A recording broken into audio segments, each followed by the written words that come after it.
Huwag kang mag-abuse ng power, ano, para hindi mo maranasan kung ano man yung naranasan mo before. Ayan, matuto kayo pa ring maging humble, no? Kasi maganda ngayon ang katayuan mo sa buhay, ano.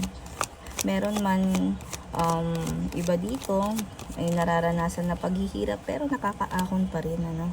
So ayan, no, i-avoid mo nga yung mga kung ano man yung nararanasan mo dito. Merong the tower na reverse, avoidance ng mga negativity, ano, entrapment sa dati mong mga nakagawian, kung ano man yung mga nakagawian mong pag-uugali, no, o mga bisyo before, wag mo nang pabalikan kung ayaw mo ulit ma-depress or magkaroon ng anxiety pagkatalo sa negosyo, kahit sa mga kaibigan. Wag mo nang balikan yung mga taong hinahatak ka.